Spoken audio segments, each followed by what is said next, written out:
Саламатсыңарбы, балдар? Азыр биз адабий окуу сабагынан 4-чейректеги 16-сабагыбызды баштайбыз. Биздин бүгүнкү өтө турган темабыз Корей эл жомогу билебиз деген жомок. Бүгүн сабакта жомоктун мазмуну менен таанышабыз. Суроолорго жооп беребиз. Жомоктун тарбиялык идеясын аныктайбыз. Акырында түшүнгөнүбүздү кайра айтып беребиз. Эми балдар ойлонобуз.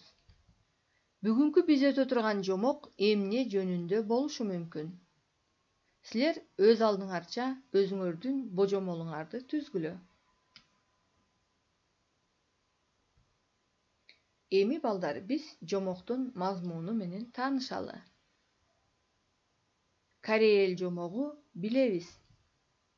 Бирөөгө пайда зыянын тийгизбей, өз тиричилиги менен алпурушкан бир аял менен күйөөсү жашап турушкан экен.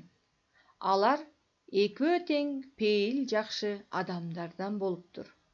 Бир жаман жери эч качан бирөөнүн сөзүн аягына чейин укпастан дайыма эле билебиз, билебиз деп кыйкырып туруучу адаты бар экен.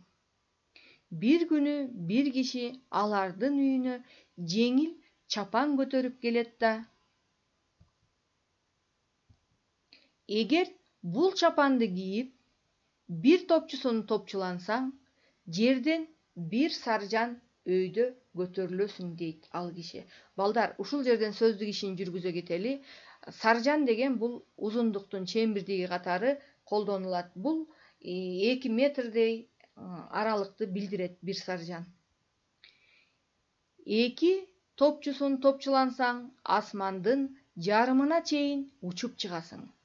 3 топчусун топчуланганда андан да өйдөлөп кетесиң. Аялдын күйөөсү ал чапан алып келген кишиден асманга учуп кеткенден жерге кантип түшөрүн сурап алуунун ордуна билебиз деп кыйкырып жиберет. Жука чапанды үстүнө кийип, топчуларынын баарын топчуланат. Ал топчуланар замат эле асманга көтөрүлүп учуп кетет. Ал эми аялы болсо, менин күйөөмдүн учуп баратканын көргүлөчү, көрсөңөр боло, деп кыйкырган бойдон аңды дөңдү карабай күйөөсүнүн артынан ээрчи жүгүрөт. Аял асманды караган бойдон кыйкырыгын баспастан жүгүрүп бара жатып, аска жардан учуп кетет. Бул аска жарга капталганын асманды гана карап бараткандыктан көрбөй калган экен. Ал учуп дарыяга түшүп, балык болуп кетиптир. Ал эми күйөөсү жерге кайра түшөөрдүн жолун сурап албай, өз билемдигинин азабынан асмандан түшө албай калып, акыры бир күнү бүркүткө айланып калыптыр. Албетте, бул өңдүү аңкоолор мындан да жаман кырсыкка учурабай, бул бойдон калышы дагы жакшы иш болуптур. Балдар, биз азыр жомоктун мазмуну менен тааныштык. Эми суроолорго жооп бергиле. Биринчи, жомоктогу аялы менен күйөөсүнүн эң жаман кандай адаты болгон экен? Экинчи, алар экөө тең адам болбой, акыры бири балыкка, экинчиси бүркүткө айланып кеткени эмне себептен болду?